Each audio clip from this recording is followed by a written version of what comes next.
On dit toujours l'Allemagne a beaucoup plus de tissu économique, encore beaucoup plus de TPE qui exportent, qui produisent, qui construisent. Mais la France est beaucoup plus digitalisée que l'Allemagne. Le e-commerce français est pratiquement à la taille du e-commerce allemand. Et pourquoi ? Parce que, encore une fois, la France innove. La France exporte, mais pas nécessairement des machines robots ou des machines-outils ou des pièces détachées, mais des produits de mode, de luxe ou pas, des services aussi qui sont digitaux. On a quand même l'un des leaders européens en web hosting, OVH.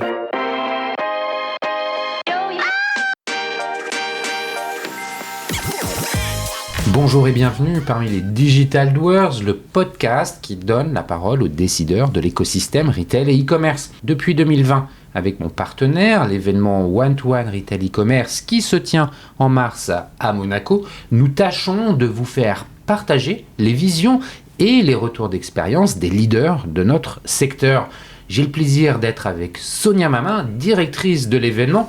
Alors bonjour Sonia, peux-tu nous présenter le One-to-One en quelques mots ? Bonjour Cyril, le One-to-One Retail e-commerce réunit depuis 2011 la communauté des décideurs de l'écosystème à Monaco pendant 3 jours et à huis clos. Le concept est simple, ce sont des rendez-vous business entre prestataires de solutions et les C-level, agrémentés de moments de networking.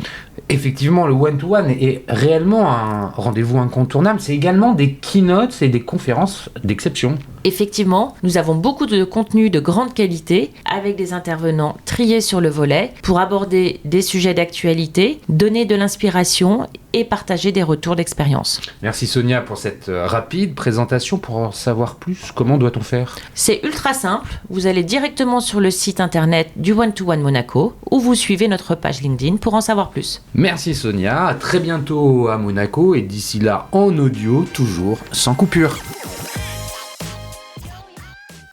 Bonjour à tous et bienvenue dans ce nouvel épisode des Digital Doers aujourd'hui. Alors que la consommation des ménages en France traverse une période contrastée, nous nous penchons sur la manière dont les entreprises, et en particulier les TPE et PME, s'adaptent aux défis économiques. Le contexte actuel marqué par une crise de l'inflation et une croissance économique pour le moins modérée pose de nombreux défis pour les commerçants. Ils doivent en effet composer avec des consommateurs plus attentifs à leurs dépenses tout en maintenant leur attractivité dans un marché de plus en plus digitalisé. Pour discuter de ces enjeux, j'ai le plaisir d'accueillir Francis Barrel, directeur général de PayPal France.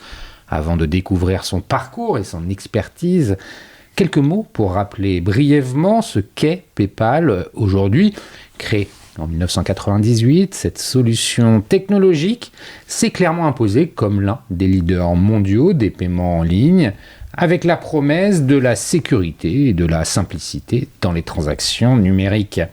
Avec plus de 430 millions de comptes actifs à travers le monde, l'entreprise joue un rôle central dans le commerce en ligne et facilite les paiements pour les particuliers comme pour les professionnels. Bref, PayPal est un acteur incontournable et avec Francis, nous allons organiser notre conversation en 3 axes principaux. Nous commencerons par une analyse macro du marché et de la consommation en France afin de bien comprendre les dynamiques qui impactent aujourd'hui les comportements des consommateurs et des commerçants. Nous aborderons ensuite les enjeux pour 2025 avec un focus sur les commerçants et en particulier les TPE et PME que PayPal étudie de près. Enfin, nous parlerons de la solution PayPal Complete Payment et de la façon dont elle accompagne au quotidien les commerçants dans leurs transactions et leur croissance. Vous l'aurez compris, la conversation promet d'être riche et instructive et nous aidera à mieux comprendre les défis et puis les opportunités du commerce de demain. Mais avant de commencer, Francis, pourrais-tu te présenter en quelques mots ? Bonjour Cyril, merci de me recevoir. Ravi d'être dans Digital Doers, de te revoir. Tu as parlé de PayPal un petit peu. Je dirige PayPal France depuis 5 ans. Et ça fait 12 ans que je travaille chez PayPal. La France est le 4e plus grand pays de PayPal dans le monde. On a plus de 15 millions d'utilisateurs actifs. Donc par rapport aux 430 millions, c'est peu, mais par rapport aux 40 millions et quelques de digital buyers en France, c'est une bonne pénétration. Voilà, exactement, ça fait plus de 30%. Et c'est vrai qu'on continue de croître et c'est un plaisir de diriger cette activité. Alors, avant d'arriver à la direction de PayPal en France, tu as eu un parcours, parce que tu n'as pas 25 ans, hein, je crois que je ne cache rien. Tu es plutôt un profil universitaire, commercial, ingénieur. Qu'est-ce que tu as fait?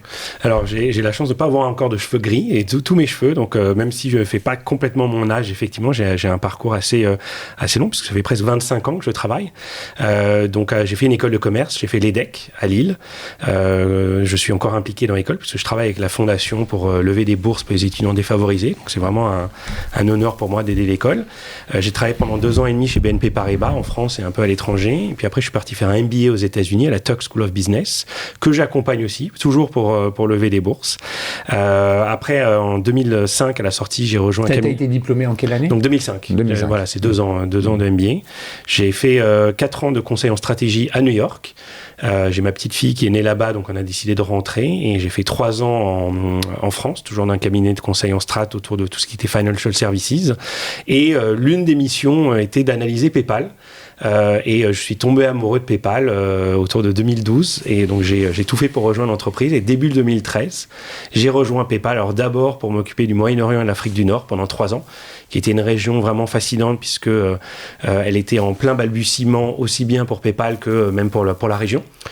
C'était extraordinaire de voir en fait une région où les consommateurs étaient en 2013-2014, mais l'écosystème avait presque 20 ans de retard. Donc imagine-toi, tu prends la DeLorean et tu vas en 95 à la Silicon Valley et tu te dis j'apporte mon savoir de 2013 en 95. C'était un peu ce qui se passait dans le e-commerce du Moyen-Orient, puisqu'en fait le savoir était présent, mais tout l'écosystème avait 20 ans de retard. Donc ça a été vraiment un travail vraiment incroyable d'aider à construire cet écosystème avec les gouvernements, les banques centrales pendant plusieurs années. Ça, c'est ce que tu as fait en arrivant chez PayPal. Exactement, pendant 3 ans. De façon résumée, qu'est-ce que tu as retenu des années de conseil en strat? Parce que c'est ça que tu as fait principalement avant. Ouais. Tu as un parcours qui est assez, habituel, post-école de commerce, de faire de la strat et puis rentrer chez le client, comme on dit. Exactement. Dans l'industrie. Dans l'industrie, qu'est-ce que tu retiens? Alors déjà, faire des slides. Mais c'est vrai que c'est intéressant parce que je discute avec le patron de l'Europe qui est mon manager, et il me dit t'es pas mauvais en storytelling. Et c'est vrai qu'en fait, vu que j'adore écrire et j'adore raconter des histoires, c'est vrai que pour moi, en fait, j'ai 2 jobs, en fait, qui est de vendre PayPal en France, mais aussi de vendre la France à PayPal. Parce que j'ai dit, on est le 4e plus grand pays de PayPal dans le monde, mais on a 3 gros pays avant nous qui sont très importants, US, Allemagne et Angleterre. Et donc c'est vrai que l'un de mes jobs, c'est aussi de faire du lobbying en interne pour faire en sorte qu'on soit toujours les premiers dans l'innovation, les premiers avec les produits et les services de PayPal, qui sont d'abord lancés évidemment aux États-Unis, qui est le marché clé, mais qui arrivent en France après. Et donc c'est ça en fait, c'est un peu ce storytelling que j'ai récupéré. C'est aussi une bonne rigueur. Parce que c'est vrai que, comme tu l'as dit, en fait, quand on est consultant, mais qu'on parle au client, avant de passer chez le client, on est obligé que chaque slide soit toujours client-ready, comme on dit en anglais, en fait, qu'il soit prêt à être montré au PDG de la société, même si, quand j'étais jeune consultant, c'était pas lui qui regardait les slides, mais voilà, c'était intéressant. Tu rentres tu dis 2013, c'est ça? 2013, exactement. Chez PayPal, avec cette mission d'aller d'abord évangéliser ou déployer finalement l'offre de PayPal dans les pays du Moyen-Orient et d'Afrique du Nord.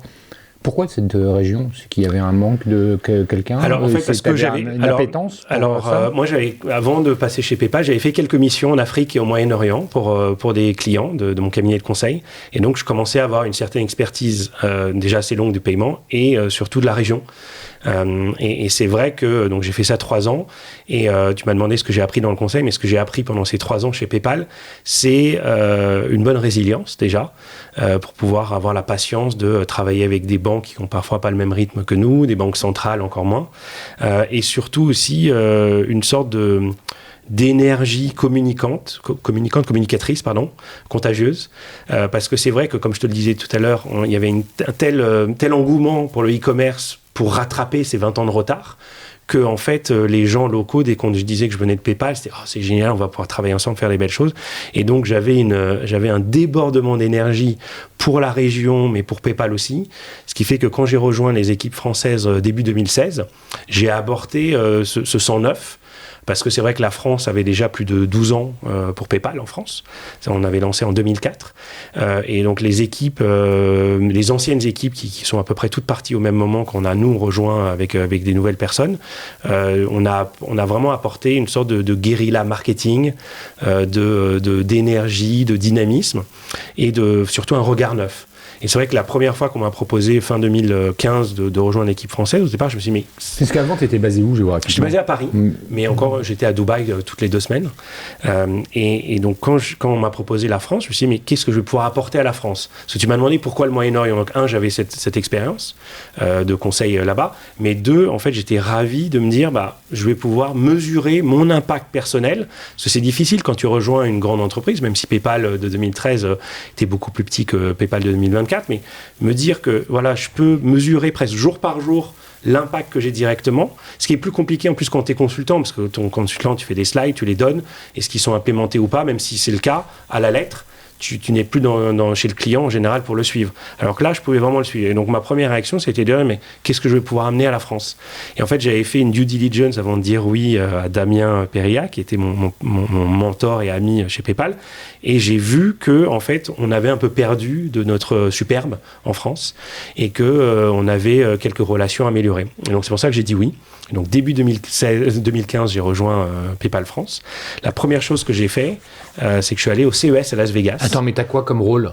Donc, d'abord, business développement. Et donc, c'est pour ça que je vais au CES à Las Vegas. Je vais rencontrer les startups qui sont françaises et que je vais voir à Las Vegas, alors que j'aurais pu aller les voir. Alors, à l'époque, il n'y avait pas encore la Alfresini qui s'est appelée Station F derrière. Mais je vais les voir parce que je me dis c'est l'endroit propice et puis surtout en fait je vais aussi m'inspirer de ce qu'ont font les États-Unis pour parler aux startups, de ce que font le CES pour organiser des conférences et des choses comme ça. Et donc je passe quelques jours sur place et là c'est là où je comprends qu'effectivement je vais avoir un bon travail à faire parce que 4 startups sur 5 ne travaillent pas avec PayPal et travailler avec des concurrents où se disait mais PayPal c'était bien en 2000 quand on voulait vendre sur eBay et quand on voulait vendre à quelques clients qui avaient peur de se faire pirater leur carte, mais PayPal en 2015 ça sert à rien et c'était non seulement une sorte pas un choc mais en fait c'était un réveil qui me disait voilà tu as bien fait de prendre ce rôle et surtout tu as une autoroute devant toi pour améliorer cette statistique. Et donc pendant plus d'1 an et demi, j'ai fait du business développement sur la France. L'année d'après, je suis retourné au CES de Las Vegas et c'était plus 4 sur 5 qui travaillaient pas avec PayPal, mais c'était juste 1 sur 5. Donc j'avais réussi avec justement le travail avec les incubateurs, par TechShaker, à l'époque de Family et d'autres, donc à vraiment retravailler sur l'image de marque de PayPal auprès des développeurs, auprès des incubateurs, auprès des VC. Pour ça, tu t'es accompagné de ressources internes en marketing, tu as construit seul cette stratégie. Alors on avait un peu de marketing, mais en fait finalement c'était juste se dire on a besoin de le faire, 2 avec qui est-ce qu'on va le faire, donc les incubateurs, et 3 en fait c'était mettre en place il y avait ce système de perks qu'avaient les incubateurs et les VC, où en fait quand une entreprise de type Google pour à l'époque ça s'appelait AdWords ou donc PayPal pour des transactions financières, on faisait un tarif promotionnel pour les startups d'un certain groupe ou d'un certain incubateur. Et donc, c'est ce que j'ai créé pour PayPal. Et ça nous a permis de rappeler aux startups qu'elles pouvaient avoir besoin de nous. Et c'est là où ça m'a renforcé vraiment cette image de l'export. Parce qu'encore une fois, les startups françaises, même si elles visaient le monde, elles regardaient d'abord le marché domestique. Ce qui est parfois une erreur, d'ailleurs, de se focaliser d'abord sur le marché domestique. Mais c'est là où je les ai aidés à voir que, finalement, oui, à l'époque, on avait 7 millions d'utilisateurs en France en 2015-2016. Donc on a doublé en 5 ans, 7 ans. Mais surtout, en fait, je leur ai dit, on en a plus de 250 millions à l'étranger. Donc si vous voulez tout de suite aller attaquer le marché américain, le marché allemand, on est très très présent, le marché anglais, je te parlais des 3 plus grands pays de PayPal dans le monde, c'est des centaines de millions d'utilisateurs. Je leur ai dit, voilà, la carte c'est sympa, les Français adorent la carte bancaire, mais PayPal, c'est indispensable pour l'étranger. Et c'est ce que je les ai aidés à faire avec ces perks, justement, avec ces tarifs promotionnels. Et ça a vraiment bien explosé. Et c'est intéressant parce que tu vois, quand on fait du business développement, c'est un peu comme être consultant. C'est un travail parfois très quali et pas très quanti. Surtout, c'est dans la durée. Mais le fait d'avoir ce KPI qui était de dire, en 12 mois, j'ai réussi à passer d'une pénétration de 20% à une pénétration de 80% des startups qui comptent, ça, c'était génial. C'est un 80-20 revu. Inversé. Ouais. Et puis surtout, pareil, tu vois, j'avais été obligé de m'incruster aux soirées de la French Tech, de Business France, la première année, parce que personne ne me connaissait. Francis Barrel, BD, PayPal France, personne ne connaissait. Et au bout d'un an, quand je suis retourné au CES à Las Vegas, j'avais été invité dès le mois d'octobre, pour le janvier, 3 mois plus tard d'après, pour aller à ces soirées. J'avais vu à l'époque plusieurs ministres français qui avaient fait le déplacement, et c'était vraiment très gratifiant de voir que, tu vois, je te disais mon impact. Je voulais voir comment mesurer mon impact. Et donc là, j'avais pu voir ça. Donc j'ai fait ça 1 an et demi. Je veux raccourcir parce qu'on passe pas mal de temps sur ma carrière, mais il faut parler plutôt de PayPal.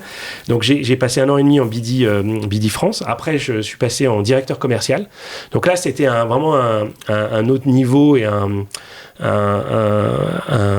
une autre visibilité en interne, parce que je gérais tous les plus gros clients de PayPal France, aussi bien existants que les clients à venir. Et donc les clients existants, c'était toujours les satisfaire, faire en sorte qu'ils étaient contents de la relation client avec PayPal. Donc le NPS, par exemple, le Net Promoter Score, le taux de conversion PayPal, parce que c'est vrai qu'on est toujours un petit peu plus cher que la carte, mais parce qu'on a le meilleur taux de conversion du marché. Une carte normale sur des paniers élevés, par exemple, c'est 85% de taux d'approbation, taux de conversion. À partir du moment où tu cliques sur « Je veux payer », tu as 15% de déchets aujourd'hui avec la carte. C'est énorme, mais des paniers moyens sur de Leroy Merlin, sur du Brico taux d'acceptation. Voilà, dès que le panier moyen est au-dessus de 100 ou 200 euros, le taux d'acceptation diminue énormément en France. Et à l'étranger, j'en parle même pas, parce qu'en France, on a quand même carte bancaire qui a quand même le meilleur taux d'acceptation du marché, mais panier moyen élevé, compliqué. Avec PayPal, on était à 95% et plus. Donc 10 points en plus. 10 points sur un achat à 200 euros, tu justifies tout de suite ton prix supérieur. Mais c'était ça qu'il fallait faire, en fait. C'était faire des études, des A/B tests, travailler sur des campagnes marketing aussi, engager notre base client, engager la base client du e-commerçant. Donc c'était vraiment un travail très, très, très intéressant. Et au bout de 2 ans et demi de ça, il y a un changement d'équipe chez PayPal France. Et je lève la main pour prendre la direction. Donc là, il y a petits entretiens en interne quand même. On a fait un processus compliqué mais normal. Et j'ai été choisi pour diriger la France. Donc fin 2019. Et donc voilà, 5 ans plus tard, je suis encore là. T'es encore là. J'ai survécu au Covid. J'ai essayé de garder les équipes motivées. On parlait du télétravail tout à l'heure. Donc voilà. En 2 minutes, en prenant la direction de PayPal en France, quelle a été ta lettre de mission et de façon assez succincte, qu'est-ce que tu as retenu là, ces 5 dernières années à la tête de la plateforme en France? Alors, je dirais que les objectifs d'un country manager, d'un GM d'un pays pour PayPal, c'est toujours les mêmes, quel que soit le pays, quelle que soit l'année, c'est acquisition et engagement. Donc, acquérir plus de clients, et donc c'est aussi bien les consommateurs que les e-commerçants, et pour cette base existante ou nouvelle, l'engager. Faire en sorte qu'on ait une base client qui transacte, qui soit satisfaite, parce que même si elle ne transacte pas, justement s'il y a des problèmes de transaction, parce que je te disais tout à l'heure, des taux de déchets, des taux de rejet sur la carte ou sur les transactions PayPal, faire en sorte de comprendre pourquoi et vraiment de répondre aux questions clients. Et donc c'est des objectifs, comme je te dis, standards, les mêmes chaque année, mais chaque année, il y a des nouveaux challenges et de nouvelles opportunités. Et c'est vrai que quand on est une entreprise de tech, je pense que c'est le cas de beaucoup des gens qui sont venus dans ton podcast, c'est comment est-ce que tu vas innover. C'est vraiment ça, en fait. C'est le nerf de la guerre de la tech, et c'est aussi bien pour l'acquisition que pour l'engagement.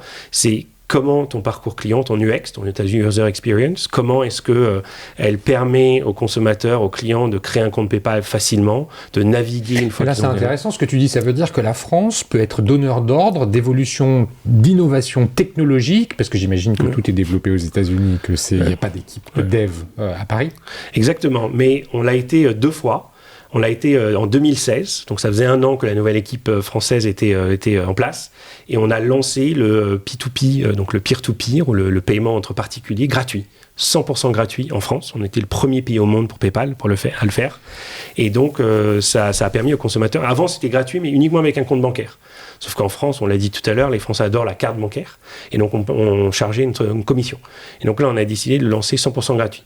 Et ça nous a permis de d'augmenter l'acquisition et l'engagement de manière faramineuse, premièrement. Et deuxièmement, quelques années plus tard, on a lancé le Buy Now Pay Later en France, le 4 fois. Donc au départ, avec une petite commission, après on l'a lancé sans frais. On a lancé ça pendant le Covid. Et ça a été une petite révolution pour nos utilisateurs parce que tout d'un coup, ils pouvaient acheter un produit un peu plus cher sans que ça leur pèse sur leur budget. Donc ça, c'est une innovation que tu as proposée aux Français qui a été développée spécifiquement pour la France. Exactement. Alors après, ça a le servi BNPL, à d'autres il pays. n'existait pas Alors, ailleurs. Le BNPL existait sous d'autres formes. Donc, par exemple, aux États-Unis, en Angleterre, ils adorent le crédit. Et donc, c'est du crédit conso comme on le connaît en France, mais avec un taux d'intérêt, avec des frais de dossier, des choses comme ça. Le Buy Now Pay Later tel qu'il existe en France aujourd'hui depuis une dizaine d'années, donc 90 jours ou moins, 3 ou 4 fois avec ou sans frais, n'existait pas dans le monde PayPal. Et donc, ils ont développé... Alors, ils avaient déjà prévu de le lancer pour d'autres pays, parce qu'ils voyaient que ça prenait vraiment bien, surtout dans les pays qui n'avaient pas de crédit, comme la France, l'Italie, l'Espagne, les pays, je dirais, moins anglo-saxons. Mais on a été le premier pays au monde à le lancer. Et alors, ce qui est marrant, c'est que c'est la même personne dans nos équipes qui a travaillé et sur le Free P2P, comme on l'appelait, et le Buy Now Pay Later, et qui a vraiment travaillé d'arrache-pied pendant plusieurs années pour les lancer. Et elle a vraiment presque révolutionné PayPal France, parce que ce soit le Free P2P, comme je disais, c'était vraiment une très très belle croissance, ou le Buy Now Pay Later, on a vraiment permis à nos consommateurs et aux e-commerçants, parce que le Buy Now Pay Later, ce qui est génial avec PayPal, c'est ce que j'adore depuis 12 ans, c'est que c'est consommateur et marchand. Il faut avoir toujours 2 casquettes. Oui, bien sûr. Et les 2 se retrouvent grâce au tiers de confiance qui est PayPal pour un achat. Et donc le Buy Now Pay Later sert aux consommateurs parce que c'est eux qui choisissent s'ils veulent payer en 1 fois ou en 4 fois sans frais. Mais il sert aux e-commerçants parce que tout d'un coup, il voit son panier moyen qui explose. Et ça, c'est génial parce que lui, ça lui coûte rien parce qu'il reçoit 100% de la transaction alors que le consommateur n'a payé que 25%. Mais deuxièmement, tout d'un coup, il découvre plus d'engagement. Il y a bien des frais. Ah non, zéro. Alors, il y a les frais PayPal. Oui, il y a les frais de transaction, mais ça lui coûte rien en plus, Oui. si tu veux. Et tout d'un coup, il se dit, PayPal, c'était un petit peu plus cher que la carte. Bon, je sais que les consommateurs sont engagés. Bon, je sais que le taux d'acceptation est très important, mais bon, quand même. Mais quand on arrive avec l'inflation et que les consommateurs se disent, j'avais besoin d'une chaise de bureau pour le Covid, par exemple, et je vais m'acheter la chaise à moins cher. Et ils disent, mais je peux le payer en 4 fois. Donc, non seulement je vais acheter la chaise à plus cher, mais je vais remplacer mon bureau, ou je vais acheter une imprimante, ou je vais acheter un nouvel ordinateur. Et donc, on l'a lancé en avril 2020. Ça faisait 1 mois qu'on était tous en confinés. Et on a vraiment permis aux consommateurs d'étaler leur budget. On a permis aux e-commerçants de proposer ce produit. Et juste pour terminer sur la partie e-commerçant, il y a des très très belles entreprises françaises, des institutions financières qui proposent le 4 fois sans frais ou avec frais depuis des années. Mais vu que leurs équipes et leur technologie n'est applicable que pour, je dirais, une centaine de e-commerçants maximum, 200 à tout casser. Alors que nous, on propose à des dizaines de milliers de e-commerçants, voire des centaines de milliers. Aujourd'hui, on a plusieurs centaines de milliers de e-commerçants en France. Qui sont des TPE, PME, des freelancers, des auto-entrepreneurs. Sur tous les donc, catégories. Ils peuvent tous proposer le paiement en 4 fois sans avoir besoin de s'onboarder parce que c'est le consommateur qui choisit et c'est le e-commerçant qui en bénéficie complètement. Bon, Francis, merci pour cette présentation détaillée de ton parcours, de ta lettre de mission, mais surtout de tes premières actions chez PayPal en France. On va revenir évidemment sur la proposition de PayPal, la proposition de valeur de PayPal. Avant ça, on va prendre un peu de hauteur, comme j'indiquais en introduction. J'aimerais que depuis le poste que tu occupes, qui te permet d'avoir une vision assez particulière, tu nous livres un peu justement ton analyse du marché, puisqu'on est tous dans un marché, je le rappelle, c'est l'offre et la demande. C'est aussi un environnement concurrentiel et réglementaire. Dans le paiement, cette notion de réglementation est très forte. C'est un marché très réglementé. Comment tu vois les choses avec une vision très macro? On sort de PayPal et puis on prend un peu de hauteur. Alors c'est intéressant parce qu'on parle de la France et du e-commerce depuis plusieurs minutes ensemble. Mais ce qui est intéressant, c'est que dans le e-commerce, dans le paiement, il n'y a pas de frontières. Et aujourd'hui, dans toute l'économie non plus. En fait, on parle de la mondialisation depuis plusieurs années avec parfois une connotation négative. Moi, j'en ai parlé avec une connotation positive puisque c'est l'export, c'est faire rayonner la France à l'étranger. Mais ce qu'on sait, c'est qu'aujourd'hui, un battement d'aile de papillon en Ukraine, par exemple, va créer un ouragan en France. Et en fait, ce qu'on voit, pour répondre à ta question sur le macro, c'est que depuis la guerre en Ukraine en 2022 et la fin du Covid en 2021 avec les impacts sur la logistique, sur les frais d'import, les frais de transport, il y a une énorme inflation.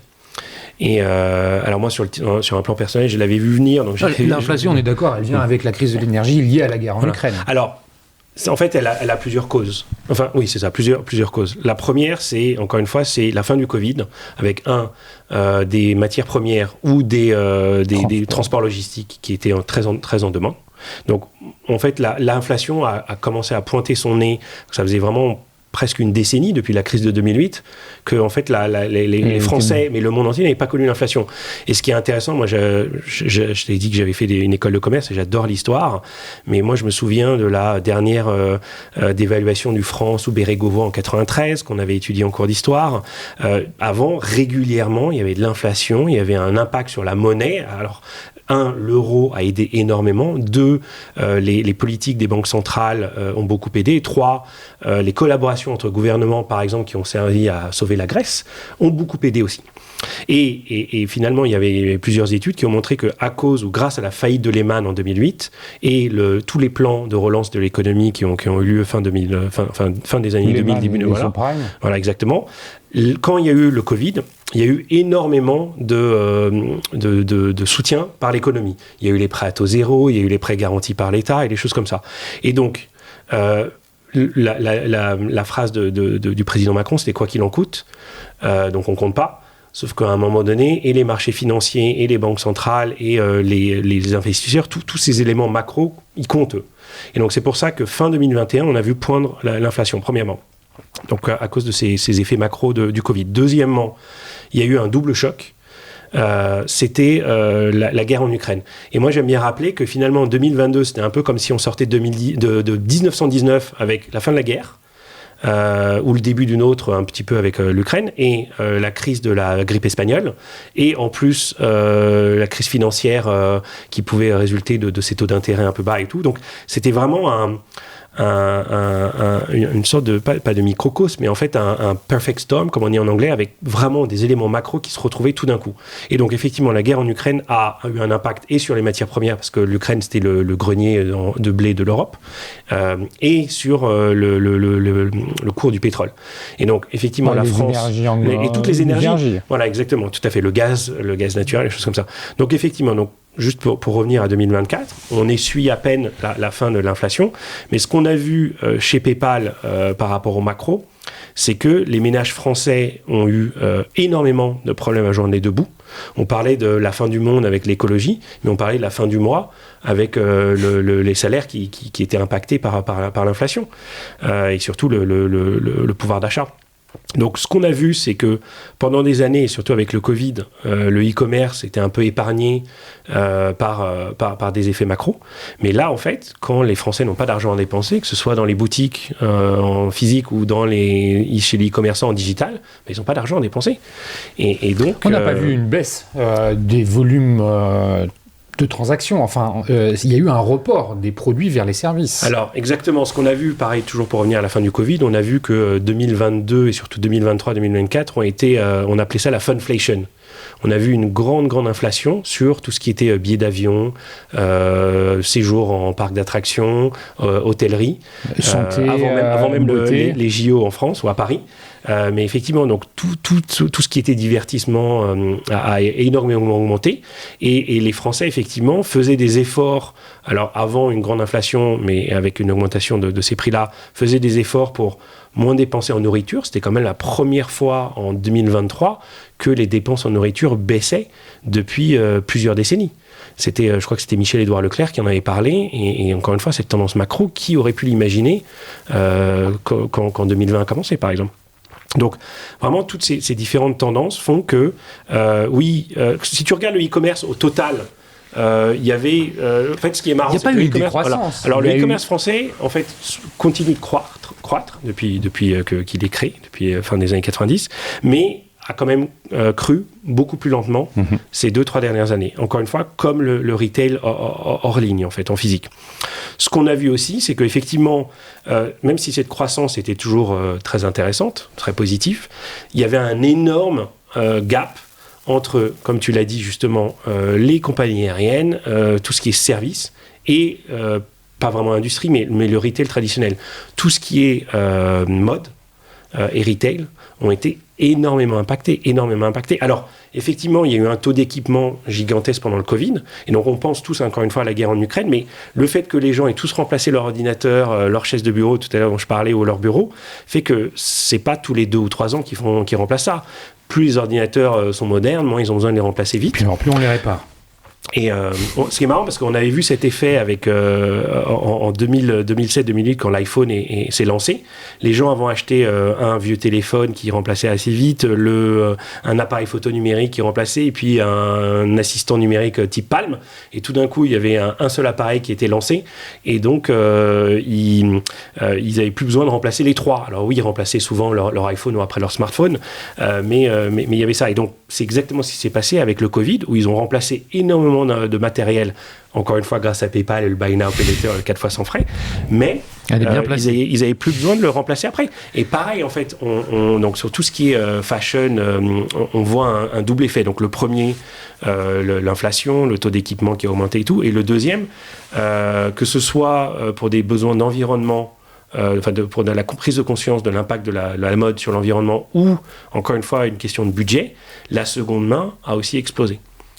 Et pas que dans la mode aujourd'hui, on le voit dans plein de secteurs. On le voit, il y a des sociétés d'ameublement qui proposent aussi de recycler. C'est ça. Voilà. Mais là où le secteur a été extrêmement impacté, c'est la mode. Mais alors, c'est marrant que tu parles de ça, parce que c'est un sujet effectivement qui touche tout le monde.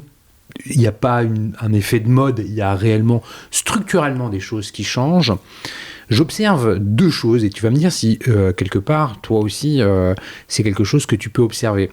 Concernant les changements d'habitude de consommation, évidemment, il y a une sensibilité au prix des consommateurs qui, avec l'inflation, est devenue beaucoup plus forte. Tu l'as très bien évoqué, avec la recherche de prix bas et finalement, une croissance qui se porte sur les acteurs du retail qui sont low cost. Alors, si on nomme les Lidl et autres actions sont des enseignes qui, depuis quelques années, cartonnent, et tous les vendeurs de meubles plus traditionnels qui tirent un peu plus la langue. En résumé, on voit aussi l'arrivée de la seconde main. Le Bon Coin, Vinted & Co, ça cartonne. Effectivement, il y a des gens qui vont aller sur ces plateformes-là pour des raisons économiques, et très clairement, l'inflation a aidé ce business de la seconde main. Il y a aussi... j'observe dans mon entourage, qui clairement n'est pas toujours celui qui représente le mieux le français en termes de capacité de pouvoir d'achat, j'en suis bien conscient, qui eux aussi vont sur ces plateformes-là en se disant mais en fait merde, j'ai tout à fait un assortiment pour mes enfants et même pour moi qui me convient. J'ai plus envie de dépenser des sommes astronomiques dans des vêtements qui valent cher. C'est-à-dire que ce que je veux dire par là, c'est que même les gens qui ont le pouvoir d'achat changent leur habitude de consommation. Ouais.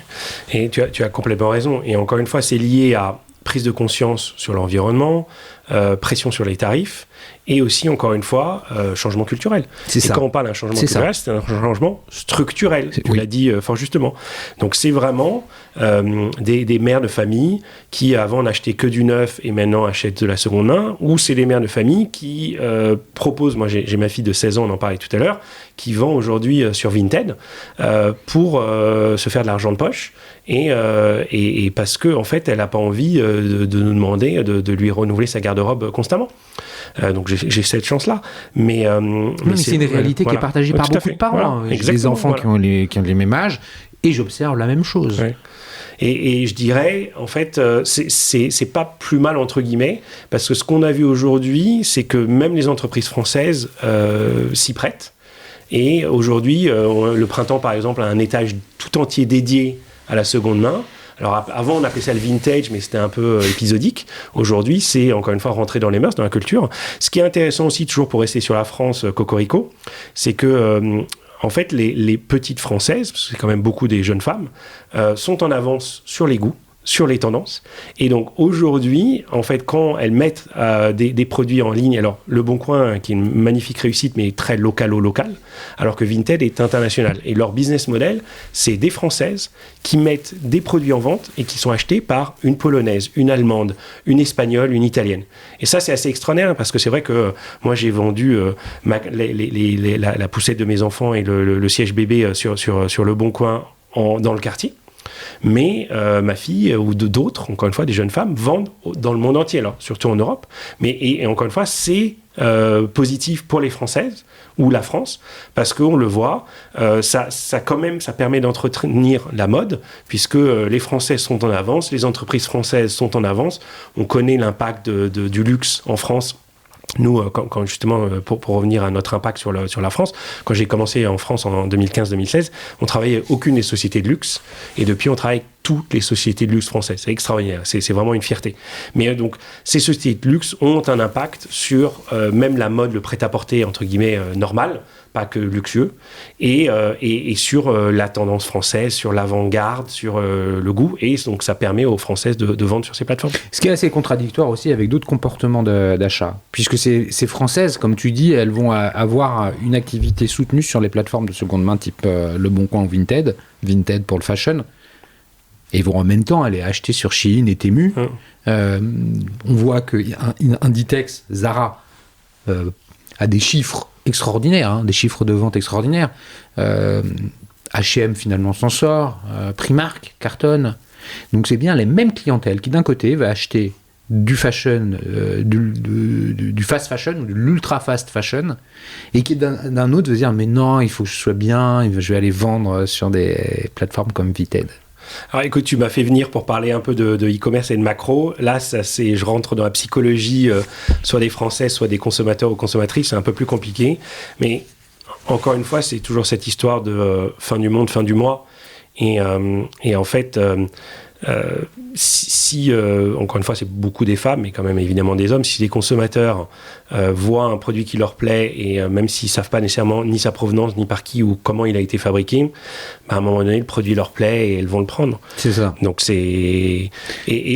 encore une fois, l'avantage, c'est qu'il y a beaucoup de prise de conscience du poids, de l'impact de certaines industries sur l'environnement, et surtout les jeunes générations sont très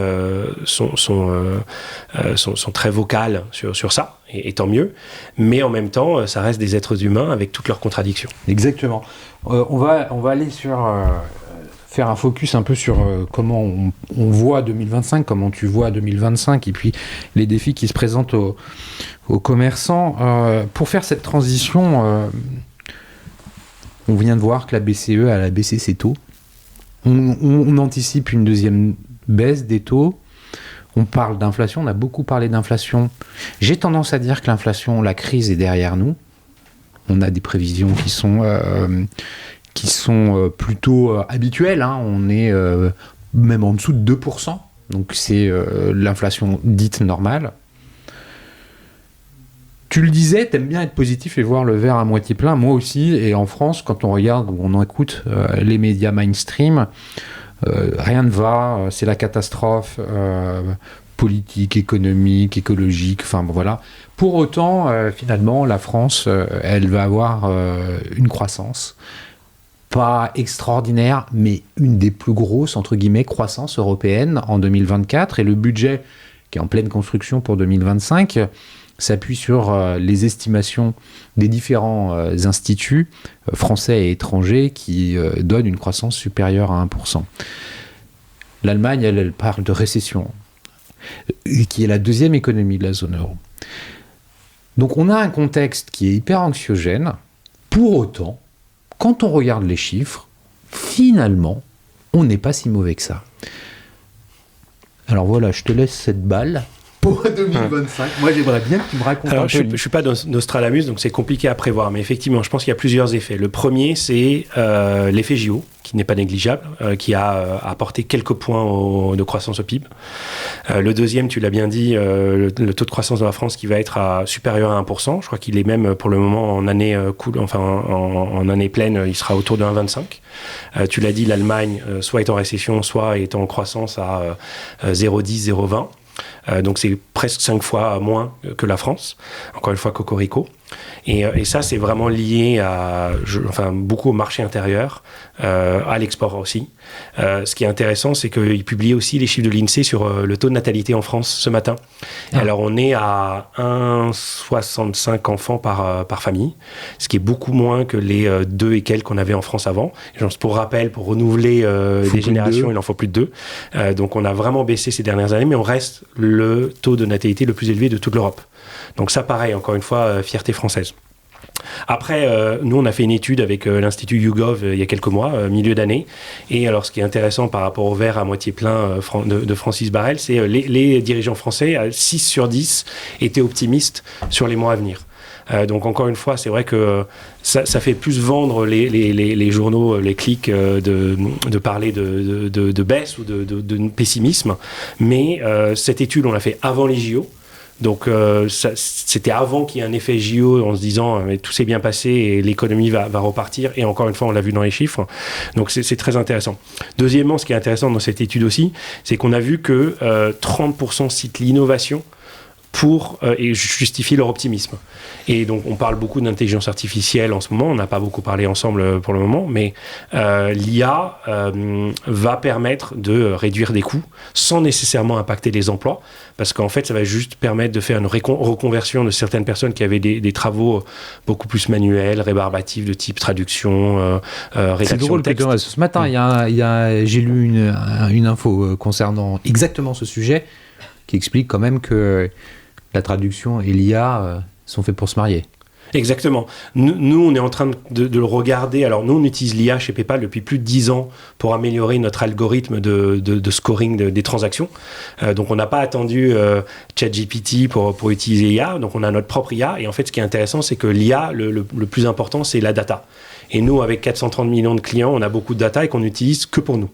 On ne la monétise pas, on l'utilise uniquement pour la sécurité, et c'est ce qui nous permet chaque année, grâce à l'IA, grâce à nos experts, parce qu'il faut quand même aussi des hommes, des êtres humains, des hommes et des femmes, pour améliorer ces algorithmes et ce scoring. Mais l'IA, encore une fois, pour revenir au texte, peut permettre à nos agents qui sont dans certains pays, mais qui ne parlent pas les... Nous, aujourd'hui, chez PayPal, on gère 25 langues, mais on est présent dans 200 pays. Donc on a choisi les langues les plus fréquentes. Moi, j'ai eu le plaisir de lancer l'arabe, alors que je ne parlais pas arabe, mais j'avais lancé l'arabe quand je m'occupais du Moyen-Orient. Ça faisait partie d'une des fiertés, et surtout c'était indispensable pour 450 millions d'habitants et de consommateurs et clients potentiels PayPal qui puissent parler leur langue. Mais on n'a pas nécessairement l'agent qui va parler la langue, et donc si un client envoie une réclamation ou une question à PayPal et qu'elle est traduite dans la langue de l'agent, que l'agent répond dans sa propre langue et après renvoie dans sa langue qui est traduite à nouveau dans la langue du client, imagine la déperdition de sens, de ton et même de clarté. Donc l'IA va vraiment améliorer ça. Donc c'est l'un des impacts les plus faciles et les plus visibles. Mais encore une fois, il faut des agents, parce que c'est à eux de répondre, c'est eux qui savent. Mais on améliore la pertinence, l'efficacité du message et la communication. Donc ça, c'est génial. Donc effectivement, l'innovation. Le troisième point, et ça nous concerne encore plus, toi et moi, c'est que 25% citent le développement des ventes en ligne pour dire, voilà, je suis optimiste parce que je vais pouvoir exporter, je vais pouvoir vendre en France et à l'étranger. D'ailleurs, à Noël, les consommateurs, il y a un article, je cite, c'est sur e-commerce mag, pour Noël, les consommateurs regagnent en optimisme. Voilà.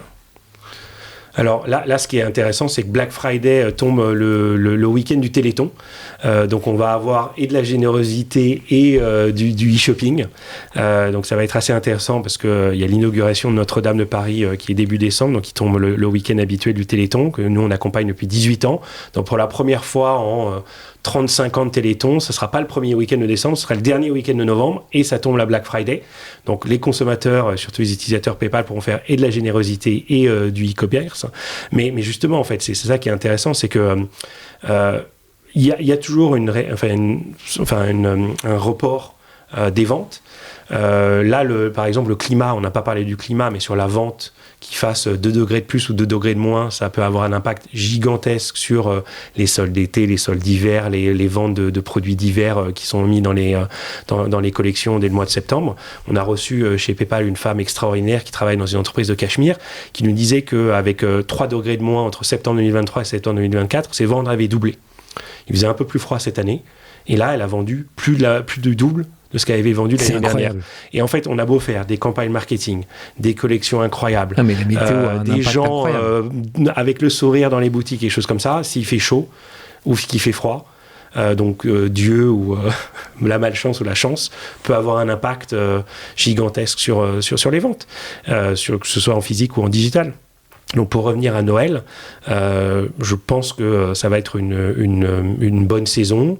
Il y a toujours aussi un peu des combats de plus en plus sur le Black Friday. Je pense qu'ils sont liés à la discussion qu'on a eue tout à l'heure sur ce Black Friday bénéficie surtout les entreprises à l'étranger qui font du dumping social, environnemental, ou les entreprises françaises qui ont des produits franco-français ou des produits aussi fabriqués à l'étranger. Moi, ce que je vois, c'est encore une fois cette année, ça va bénéficier au Téléthon, j'espère. Donc la générosité franco-française et aussi des e-commerçants français. Et donc 2025, pour conclure sur ta question, je pense va être une année un peu plus facile que 2023 et 2024 grâce à la baisse des taux. Ça, on peut le prévoir. Alors, je ne veux pas rentrer dans la politique, mais avec l'élection de Donald Trump et son envie d'aller en guerre commerciale avec la Chine et donc peut-être d'augmenter... Et l'Europe aussi. Et l'Europe aussi, voilà. Mais avec l'Europe qui se droitise un peu et qui se disent on va faire de la souveraineté ou de la protection, qu'est-ce qui va se passer ? En fait, on va avoir une augmentation des tarifs d'import. Et comme je le disais tout à l'heure, on est en économie mondialisée. Donc les gens se disent on va protéger les entreprises locales, mais si elles ne produisent pas en local ou qu'elles ont besoin d'importer des matières premières, des matières transformées pour faire de l'assemblage et faire des produits finis en France ou en Europe ou aux États-Unis, on peut se retrouver avec à nouveau une augmentation des prix. Et cette fois-ci, ça n'aura plus rien à voir avec la guerre en Ukraine et le pétrole, mais en fait avec de la politique et des politiques commerciales. Donc je pense que 2025 sera plutôt positif, même si, comme je disais, c'est très très difficile à prévoir. Mais il est possible que sur le deuxième semestre, si les politiques tarifaires, enfin pas tarifaires, mais de tarifs d'import et de frais de douane changent du tout au tout et aux États-Unis et en Europe, voire dans le monde entier, parce que c'est toujours à qui mettra le plus de si frais Trump de douane. Augmente de 60% ses frais de douane pour les Chinois, de 20% pour les Européens. Alors on est un peu plus lent et un peu plus couillon en Europe parce que pas complètement centralisé, mais on va bien finir par aussi augmenter nos frais de douane. Ouais. Ça va finir par arriver. Là-dedans, je le disais en introduction, les TPE, les PME là, qui font du commerce, comment elles peuvent se positionner, quels sont les enjeux et les défis auxquels elles doivent répondre actuellement et dans l'année à venir? Alors, on parlait de l'Allemagne il y a quelques instants. On dit toujours l'Allemagne a beaucoup plus de tissu économique, encore beaucoup plus de TPE qui exportent, qui produisent, qui construisent. Mais la France est beaucoup plus digitalisée que l'Allemagne. Le e-commerce français est pratiquement à la taille du e-commerce allemand, alors que l'économie allemande... Il y a 20 millions de personnes en plus, quoi. Voilà. Et pourquoi ? Parce que, encore une fois, la France innove. La France exporte, mais... pas nécessairement des machines robots ou enfin des machines outils ou des pièces détachées, mais des produits de mode, de luxe ou pas, des services aussi qui sont digitaux. On a quand même l'un des leaders européens en web hosting, OVH. On a l'un des leaders européens, voire mondial. On parlait tout à l'heure de la seconde main back market pour le reconditionnement des téléphones et de tous les appareils électroniques aujourd'hui. On a l'un des leaders collectifs, le vestiaire collectif qui est justement la seconde main dans le luxe aussi. Donc on a encore une fois Cocorico, je pense qu'on le dira jamais assez, on a des fiertés locales qui sont pas que des grandes entreprises, qui sont des TPE, PME. Surtout, en fait, toi, je pense que tu le connais très très bien, mais même les plus grandes entreprises de e-commerce françaises aujourd'hui, les pure players, c'est une centaine d'employés. C'est pas des dizaines de milliers d'employés. Alors évidemment, il y a des très grandes entreprises qui vendent des Fnac Darty, des VP, il a un peu plus que 100 personnes. Mais en fait, dès qu'on descend sous les 1 ou 2 milliards de ventes en ligne, et c'est des centaines de millions de chiffres d'affaires, sont des entreprises qui sont extrêmement efficace, justement qui adore l'IA parce que ça permet de ne pas licencier, mais au contraire d'embaucher, mais de manière encore plus optimale. Et donc, sont des TPE-PME. Alors, effectivement, ce qui est intéressant aussi, c'est, entre guillemets, les vrais TPE-PME dans le commerce physique, qui, elles, de plus en plus se digitalisent, de plus en plus cherchent l'export et, encore une fois, créent des emplois, parce que c'est le poumon économique de la France, les TPE-PME. Les grands groupes, ils ont beaucoup plus d'employés, mais elles sont moins dynamiques. C'est pas eux qui vont embaucher ou débaucher plus ou moins vite. Ce qu'on voit, c'est que si l'inflation diminue et que l'optimisme des Français, comme le dit YouGov, repart à la hausse, les TPE-PME vont embaucher et vont lancer des nouveaux produits, ils vont innover, ils vont exporter. Et encore une fois, tout ça, ça rajoute de la croissance en France. Donc les enjeux pour ces catégories de commerçants, elle est dans l'innovation, elle est dans quoi ? Dans l'adaptabilité aux circonstances de marché. Parce que quand même, tu l'as dit, en parlant de façon plus macro des sujets économiques qui sont liés à des sujets politiques, tout est lié, et écologique. Face à un monde qui est quand même assez incertain ou difficilement appréhendable, il y a cette nécessité à être adaptable, flexible dans la façon dont on répond au marché. Tout à fait. Donc c'est, en fait, innover, les gens disent, c'est l'IA, c'est lancer un nouveau produit. Mais en fait, justement, que ce soit dans l'industrie, mais dans les petites entreprises, innover, ça veut tout simplement dire faire les choses mieux. C'est ça que ça veut dire aussi innover. C'est faire les choses mieux et plus vite et moins cher. C'est ça l'innovation. Ça veut juste dire faire la même chose, mais encore une fois, mieux, moins cher et plus vite. Et donc ça, en fait, c'est ce qui permet, encore une fois, de s'adapter plus vite à des taux d'intérêt élevés ou des taux d'intérêt plus bas, à des matières premières plus chères ou des matières premières qui reviennent à des tarifs normaux. Et donc, c'est ça, innover. Et évidemment, quand on parle de la tech, quand on parle du digital, innover, c'est aussi une meilleure user experience, des nouveaux produits, que ce soit financiers comme le 4x ou les prêts aux entreprises comme le PayPal Financement Pro. C'est ça aussi, innover. Mais encore une fois, on oublie que la base même de l'innovation, c'est faire mieux, plus vite, moins cher, tout. Et encore une fois, les TPE-PME, par définition, vu qu'elles ont moins d'employés, elles n'ont pas le choix d'innover. Donc, on a parlé de mon parcours professionnel tout à l'heure. Moi, j'ai pas parlé du fait qu'avant de terminer mon école de commerce, j'ai fait une année césure chez Renault. Et ce qui m'a fasciné chez Renault, c'est que entre le moment où ils lançaient une Clio 1 et Clio 2, où en fait il y avait les phares qui avaient changé avant et arrière, peut-être un toit ouvrant par défaut, alors qu'avant il était en option, il y avait des dizaines de milliers d'innovations qui étaient invisibles, qui étaient ces écrous-là. On pouvait les faire plus légers, et quand on dit plus léger pour une voiture, donc c'est moins cher à fabriquer, et c'est moins de consommation d'essence, d'énergie, et donc c'est encore une fois, mais le client, jamais de la vie, il savait qu'en 5 ans, entre la Clio 1 et la Clio 2, sa voiture, elle avait changé, enfin sa voiture, les voitures qui étaient dans les concessions automobiles avaient changé, mais dans 10 000 points différents. Et encore une fois, l'innovation, c'est pas que du shiny et du bright, c'est aussi de l'innovation dans les process, dans la manière dont les gens font les choses. Et c'est ça qui, là-dessus, encore une fois, la France n'a pas à rougir. Je pense qu'une autre mesure d'innovation, c'est le nombre de brevets que la France dépose. C'est pas que les entreprises du CAC 40 qui déposent les brevets. Mistral, alors eux, je pense qu'ils sont loin d'être une TPE-PME, mais ils ont déposé plein de brevets. Miracle, qui est un partenaire qui innove dans la marketplace quotidiennement, ils ont des brevets aussi. Donc, on a vraiment l'innovation française et on n'a pas à rougir là-dessus. Comment PayPal accompagne ces TPE, PME qui font du commerce? C'est quoi PayPal Complete Payment? Alors, nous, on a la chance, depuis 1998, la création de PayPal, la naissance, de travailler sur nos millions de clients, de e-commerçants aujourd'hui, avec des centaines de milliers, des millions aussi de e-commerçants. On le voit, par exemple, pour les chiffres de la FEVAD en France, qui ont à peu près 150 milliards d'euros de chiffre d'affaires. C'est 200 entreprises, 300 entreprises qui sont des grandes entreprises, et tout le reste, c'est des TPE, PME ou des auto-entrepreneurs. Et donc, pour les clients PayPal, c'est pareil. Et donc, nous, on les écoute depuis des années. Et donc, ce qui est intéressant, c'est qu'on leur fournissait cette solution de paiement facile et sécurisée, qui est ce qu'on appelle le bouton PayPal, ce bouton jaune ou bleu, où il y a marqué « Payer avec PayPal », et qui rassurait les utilisateurs, puisqu'ils savaient qu'ils n'avaient pas besoin de rentrer leur carte bancaire. Et donc, pendant des décennies, on travaille avec ces PME sur leur site internet pour qu'ils avaient le paiement par carte d'un côté et le paiement PayPal de l'autre. Tout le monde était content. Nous, on avait nos dizaines de millions de clients engagés et les e-commerçants voyaient que l'impact de PayPal était très important.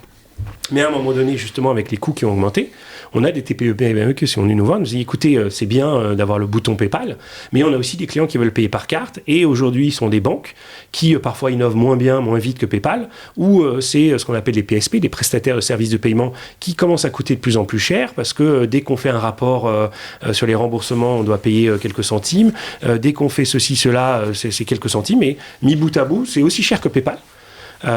Et donc, on aimerait regrouper l'offre. Non seulement pour des questions de coûts, mais un coût auquel on n'imagine pas, c'est les coûts de développement. C'est passer par une agence web ou passer par un développeur indépendant qui va vous bricoler votre site internet pour avoir, encore une fois, le paiement par carte, le paiement par PayPal. Et donc, on s'est dit, nous, on était très contents d'avoir notre niche, entre guillemets, avec le bouton PayPal qui rassurait les utilisateurs. Mais on s'était dit, s'il y en a qui veulent quand même payer par carte, on ne va pas les en empêcher. Et donc, on avait une solution qu'on avait rachetée il y a quelques années qui s'appelait Braintree, qui était adaptée pour les grands comptes, les grandes entreprises. Mais on n'avait pas de solution clé en main qui avait et le paiement par carte et le paiement par PayPal tout en un. Et donc, c'est là où on a décidé de lancer en juin dernier en France PayPal Complete Payments. Et donc, comme le nom l'indique, c'est tous les paiements complets en un. Et donc, c'est quoi ? Donc, c'est aujourd'hui le paiement par PayPal, ça va de soi. C'est aussi le paiement par carte, mais encore une fois, intégré avec une seule solution technique. C'est aussi le paiement avec Apple Pay et Google Pay. Donc, tu vas me dire, Cyril, mais attends, Google Pay, Apple Pay, c'est pas des concurrents de PayPal ? Je dirais oui. Mais si le client, il préfère payer par Apple Pay ou Google Pay que par PayPal, nous, on est content d'apporter ces transactions aux e-commerçants. Et donc, mais comment ça fonctionne ? C'est-à-dire que... Avec une seule intégration, donc vraiment une seule, tu as les boutons de PayPal, les boutons payés par carte, le bouton Apple Pay ou Google Pay, et ça c'est facile parce que quand tu es sur ton iPhone, sur iOS, tu vois qu'un bouton Apple Pay. Quand tu es sur ton Android, tu vois un bouton Google Pay.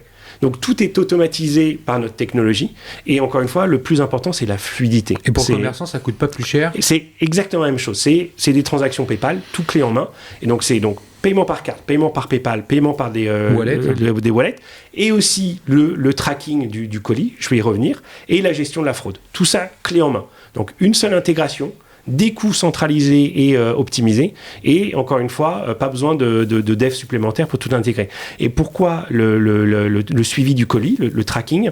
Parce que ce qu'on voit de plus en plus, c'est que le paiement, la logistique pour le e-commerce, c'est les deux jambes, si tu veux en fait. C'est bien de pouvoir payer, mais si ton colis n'arrive pas, c'est dommage. Et c'est bien aussi de pouvoir recevoir ton colis, mais si tu ne l'as pas acheté avant, pareil. Et donc, ce qu'on a vu, c'est qu'il y avait de plus en plus de questions à PayPal via le service client de « il est où mon colis ? Quand est-ce qu'il arrive ? Pourquoi je ne l'ai pas reçu ou je ne l'ai pas reçu ? Je vais ouvrir une réclamation contre le e-commerçant. » Parce qu'il y a aussi des garanties, des assurances que PayPal propose par rapport à la livraison et au retour. Voilà, tout à fait. Nous, on a ce qu'on appelle la protection des achats ou des acheteurs, qui existe pareil depuis 1998, où un client qui ne reçoit pas son produit peut faire opposition grâce à PayPal à la transaction.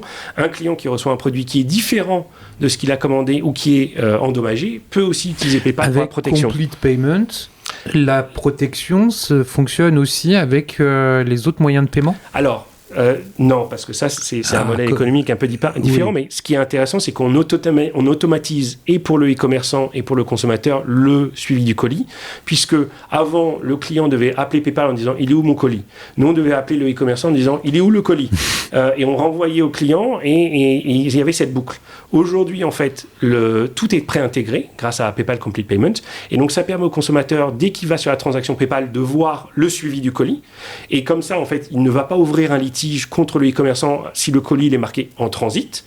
Si le colis est marqué comme livré mais il ne l'a pas reçu, c'est là où la partie tiers de confiance de PayPal intervient, parce que parfois c'est le e-commerçant qui n'a pas réussi à bien le livrer, et il est responsable, mais bien souvent il est de bonne foi, lui la poste dit il est livré et il a payé la fourniture du produit, et le client ne l'a pas. Je suis sûr que ça t'est déjà arrivé où on a déposé le colis devant ta porte ou devant l'immeuble ou la porte du gardien, et en fait il est parti, mais il est bien marqué livré.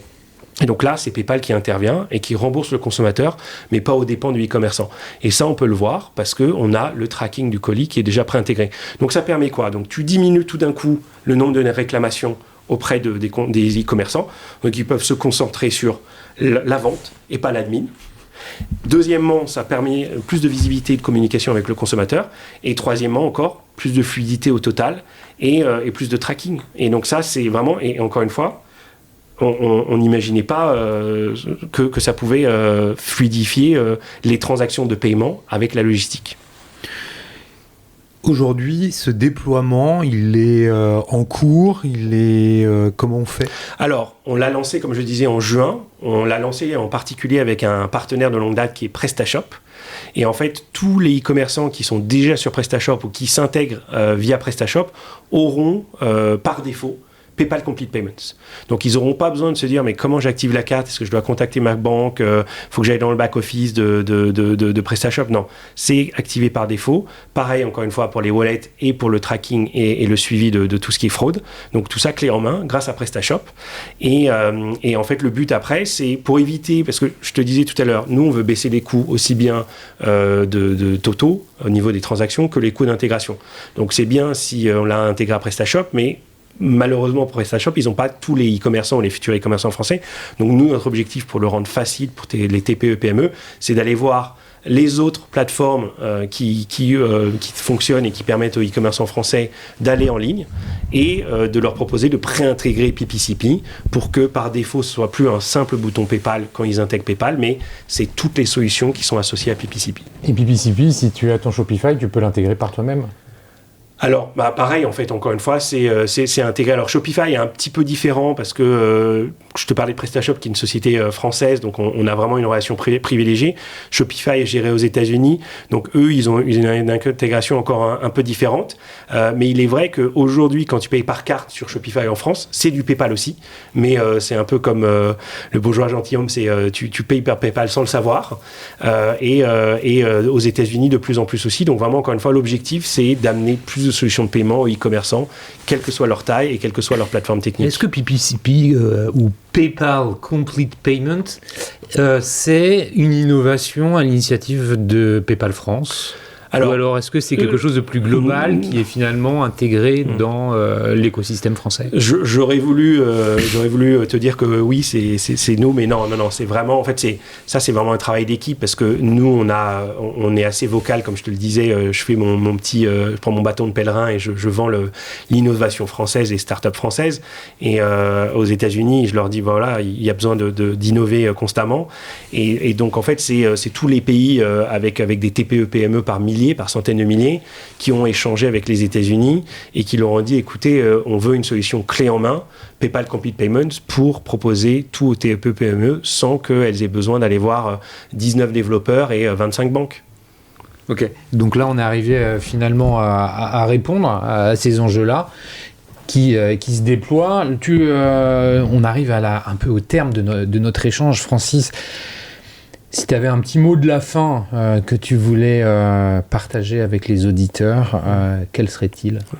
Je pense que le mot clé, c'est optimisme, encore une fois. Même si on ne sait pas de quoi demain sera fait, on sait que les entreprises françaises innovent, on l'a dit. On sait que PayPal est là pour innover, pour les accompagner, quels que soient leurs besoins. Et donc, je pense que même si l'inflation risque de repartir, comme on l'a dit, au deuxième semestre, même si il y a malheureusement une deuxième dissolution, même s'il y a des incertitudes constantes, il y a toujours des incertitudes. Encore une fois, on est mais c'est ça qui est intéressant, en fait. Même pareil, moi, ce que je disais pour Trump, pour faire une mini déviation, en fait, il est imprévisible, mais au moins, maintenant, on prévoit son imprévisibilité. Alors, pour son premier mandat, c'était compliqué. Donc, le monde entier, la mondialisation, l'économie, macro, micro, tout ça c'est imprévisible, c'est incertain. Mais ce qu'on a vu avec l'innovation, avec le dynamisme français, c'est qu'elle s'adapte. Elle s'adapte constamment. Et en fait, je demanderais presque juste une chose, c'est qu'il y ait plus de médias qui soient comme toi, qui soient fiers de parler de ce que la France fait bien, plutôt que de mettre en avant ce que la France fait moins bien, parce que c'est ce qui rassure les entrepreneurs français et c'est ce qui met en avant leur force. Bon, écoute, merci pour ce mot de la fin, Francis. J'ai été ravi de pouvoir échanger avec toi sur des sujets qui sont finalement parfois un peu triviaux, mais que tu as réussi à rendre tout à fait intéressants et nécessaires, en fait. Il faut s'approprier tous ces sujets. Évidemment, du paiement, mais de façon plus globale de la vision avec laquelle l'économie fonctionne. la consommation fonctionne. Je crois que tous les deux, on partage le verre à moitié plein. Ça va faire déjà une petite carafe à nous deux. Merci pour cet échange. Merci à vous autres auditeurs pour la... Comment dire le temps que vous passez à écouter, les messages que vous m'envoyez, votre assiduité à l'écoute, c'est toujours très touchant de voir la motivation que vous me portez sur les différents épisodes. Continuez, c'est toujours agréable. Merci à Comexposium et One-to-One Retail e-commerce de Monaco pour le support apporté à cet épisode, comme à tous les autres. Merci à Francis PayPal. On est dans les bureaux de PayPal. C'est... très agréable d'être reçu ici, rue de la Banque à Paris. Merci à toi. Je te dis à très bientôt pour continuer à échanger. Merci Cyril, tu viens quand tu veux. Une dernière question avant qu'on se laisse. Les auditeurs qui veulent entrer en contact avec toi, LinkedIn, c'est la meilleure façon de faire. Est-ce qu'il y a autre chose ? Non, c'est parfait. 24/7 sur LinkedIn. J'essaie de faire le service client constamment. C'est ma responsabilité, c'est mon plaisir de parler avec nos clients. Bon, écoute, merci beaucoup Francis. Et puis si jamais vous n'y arrivez pas, vous pouvez toujours passer par moi. Je ferai le nécessaire pour que votre demande arrive auprès de Francis. Je te dis à très bientôt. Merci Cyril.